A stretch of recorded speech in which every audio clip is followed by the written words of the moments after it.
गुजरात के नगर निगम चुनाव में बीजेपी ने 6 नगर निगमों में जीत हासिल की है, लेकिन सबसे ज्यादा चौंकाया आम आदमी पार्टी ने, जिन्होंने सूरत में 27 सीटें जीती हैं। गुजरात के नगर निगम चुनाव में आम आदमी पार्टी का शानदार प्रदर्शन हुआ है और बीजेपी को उन्हीं के घर में कड़ी टक्कर देकर आम आदमी पार्टी ने एक नई शुरुआत कर दी है। जी हाँ, एक नई राजनीति की शुरुआत, ईमानदार राजनीति, काम की राजनीति, अच्छे स्कूलों, अस्पतालों की, सस्ती और 24 घंटे बिजली की राजनीति, ऐसा सीएम अरविंद केजरीवाल का कहना है। ऐसे में इन्हीं सब मुद्दों पर चर्चा करने के लिए डेली डायरी न्यूज से जुड़े दिल्ली विधानसभा के अध्यक्ष रामनिवास गोयल, देखिए उन्होंने क्या कहा। नमस्कार, डेली डायरी न्यूज में आप सभी का स्वागत है। आज हमारे साथ मौजूद हैं दिल्ली विधानसभा के अध्यक्ष रामनिवास गोयल जी। सर, स्वागत है आपका। सर, धन्यवाद। मैं जानना चाहूँगा, जो गुजरात में निकाय चुनाव हुए हैं उसमें आम आदमी पार्टी ने काफ़ी अच्छा प्रदर्शन किया है, उसके बारे में क्या कहना चाहेंगे? देखिए, ये पार्टी की बढ़ती हुई जनता के बीच में उपलब्धि है। पार्टी का आधार बढ़ रहा है और प्रधानमंत्री के राज्य में चुनाव जीतना बहुत बड़ी उपलब्धि है। सूरत के अंदर जो कॉरपोरेशन के चुनाव हुए, निकाय चुनाव हुए, उनमें दूसरे दल के रूप में उभर कर आना, वहाँ की कार्यकर्ता और जनता का आम आदमी पार्टी में विश्वास करना, पार्टी के बढ़ोतरी में एक बहुत बड़ा मील का पत्थर साबित होगा। सर, जहां आम आदमी पार्टी गुजरात में प्रदर्शन अच्छा कर रही है, वहीं दिल्ली में एमसीडी और आम आदमी पार्टी के बीच काफ़ी बड़ा एक विरोधाभास बना हुआ है। उपचुनाव भी आ रहे हैं एमसीडी के, और जो इन दोनों की पार्टियों का गतिरोध है, उनके चक्कर में जो आम आदमी है वो पिस रहा है। दिल्ली पूरी गंदी पड़ी हुई है। सर देखिए, दिल्ली जो है,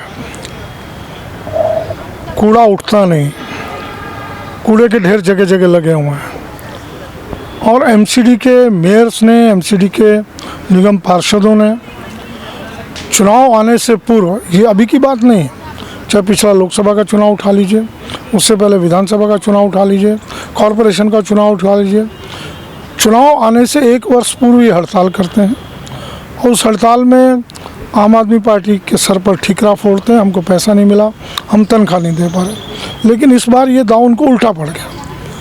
उन्हीं के कर्मचारियों ने इनके घरों को घेरा। बकरे की माँ कब तक खैर मनाएगी, वो इनकी स्थिति बन रही है।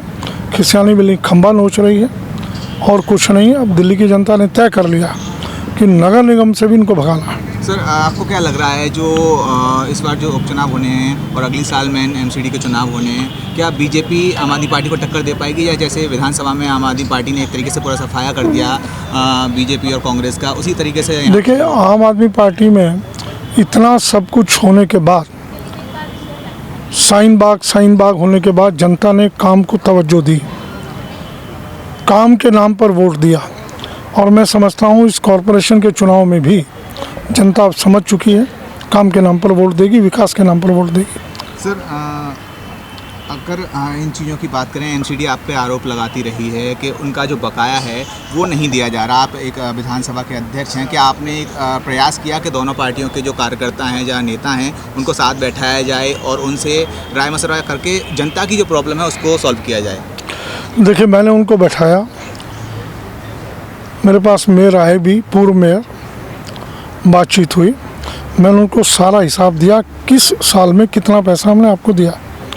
फिर मैंने 2015 से पिछला 5 साल का, 2010 से लेकर 2015 तक का उनको हिसाब दिया कि इस साल में इतना पैसा मिला, बताइए किस साल में कौन से हेड में कम पैसा मिला। लेकिन उनसे हिसाब भी मांगे, भैया आप 13,000 करोड़ बोल रहे हैं, बोलते रहिए, बोल के बताइए तो सही किस मद में कब कहाँ देना है, कौन सी मद में देना। कोर्ट के दरवाजे खुले पड़े हैं, कोर्ट जाइए, हिसाब दीजिए, कोर्ट जाते नहीं, तमाशा बना हुआ है, वहाँ जाकर के दें हिसाब, हमको पैसा नहीं मिल रहा, पता तो लगे ना हकीकत। लेकिन जनता को बरगलाना ये भाजपा की नीयति है। केंद्र सरकार भी उसी ढंग से बरगला रही है। घर घर जाइए, किसानों का आंदोलन को लेकर, किसान बिल की विशेषताएं बताइए। अरे विशेषता कोई हो तब तो पार्टी के कार्यकर्ता जाएं, पार्टी के कार्यकर्ता जाते हैं, पिट रहे हैं वहाँ पर। तो ये जो चीज़ बनी हुई है, जब ऊपर के नेता बरगलाने की बात करते हैं, झूठ बोलने की बात करते हैं, उन्होंने एक कहावत पकड़ ली है कि एक झूठ को 100 बार बोलिए वो झूठ सच हो जाती है। वो फार्मूला इन्होंने अपना लिया, लेकिन अब जनता काठ की हांडी बार बार नहीं चढ़ने वाली। आपने किसान बिल का जिक्र किया, किसान का जो आंदोलन चल रहा है दिल्ली के चारों तरफ बॉर्डर पर चल रहा है, कहीं ना कहीं इसका नुकसान दिल्ली को काफ़ी हुआ है, उसके बारे में क्या कहना चाहेंगे? देखिए, दिल्ली को कोई नुकसान नहीं हो रहा, ये खाली मीडिया कुछ अखबारों की देन है। किसान आंदोलन ठीक है, थोड़ा बहुत हो रहा है, आने जाने में दिक्कत हो रही है, लेकिन किसान किसी आने जाने वाली गाड़ी को रोक नहीं रहे, व्यापार सुदृढ़ होकर चल रहे हैं। लेकिन इसके लिए आज 90 दिन से ज़्यादा हो गए, किसान हमारे दरवाजे पर बैठे हैं, आप किसानों को गालियां दे रहे हैं, कभी आतंकवादी बोल रहे हैं, कभी उनको खालिस्तानी बोल रहे हैं, कभी उनको कुछ बोल रहे हैं, और अपने मीडिया के लोग अगर उनका बेटा उनके घर से या बहू कोई भी रिश्तेदार कुछ खाने पीने के लिए ले आता है, वो भी आपको हजम नहीं हो रहा कि वहाँ बैठकर सड़कों पे बादाम कैसे खा रहे हैं, ये वहाँ बैठकर दूध कैसे पी रहे हैं। मेरा बाप 20 दिन से बैठा है, 25 दिन से, 30 दिन से, मैं अपने घर से अपनी सामर्थ्य के अनुसार दूध ले आया, ड्राई फ्रूट ले आया, वो इनको दिक्कत हो रही है। ऐसी कौन सी भारतीय संस्कृति है जिसके आप उपासक हैं कि अपना बेटा बाप को 30-30 दिन, 40-40 दिन हड़ताल पर बैठा रहने दे और मैं उनके लिए कुछ ना लेके जाऊं भरी सर्दी में। और आज जो है अति हो गई जब इन्होंने जाटलैंड का बलियान ने बोला, ये देश को कहाँ लेके जाएंगे? कभी खालिस्तानी लैंड, कभी पाकिस्तानी लैंड, कभी जाटलैंड, कभी कुछ और, ये कौन सा तरीका है? और प्रधानमंत्री रोक नहीं रहे। मुझे तो सबसे, मैं बार बार बोल रहा हूँ, आश्चर्य होता, जाटलैंड का जब नारा दिया था, संघ के अधिकारियों को रोकना चाहिए था। किसी का कोई बयान नहीं, कोई स्टेटमेंट नहीं। हाँ, किसान की समस्याओं को लेकर संघ के कुछ अधिकारियों के आए हैं, टिप्पणी आई हैं, लेकिन वो भी दबी जबान से आई है, खुल के नहीं आई। उनको खुल के आना चाहिए। सर, आपका जो पद है वो पॉलिटिक्स से एक ऊपर रख के माना जाता है, तो क्या क्या दिक्कतों का सामना करना पड़ता है? दोनों पार्टियों को, तीनों पार्टियों को एकजुट रखने का प्रयास करते हैं। विधानसभा में कहा जाता है कि विधानसभा में काम कम होता है और हंगामे ज़्यादा होते हैं, तो कैसे आप इन चीज़ों को मैनेज कर पाते हैं? देखिए, विधानसभा में पूर्व विपक्षी नेता, नाम नहीं ले रहा हूँ, उनका प्रयास रहता था हंगामा करने का, मजबूरन मुझे कदम उठाना पड़ता था, कई बार उनको बाहर भी किया।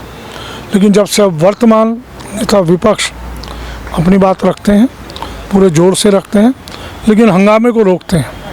एक भी बार, चाहे जितने दिन का भी सेशन हुआ, बाहर करने की नौबत नहीं आई और ना बाहर किया, उनकी बात सुनी गई, सेशन ठीक चला, ठीक बातें हुई सब, और उसी ढंग से सेशन चलेगा। धन्यवाद सर। तो ये थे हमारे साथ राम निवास गोयल जी, जो कि दिल्ली विधानसभा के अध्यक्ष हैं।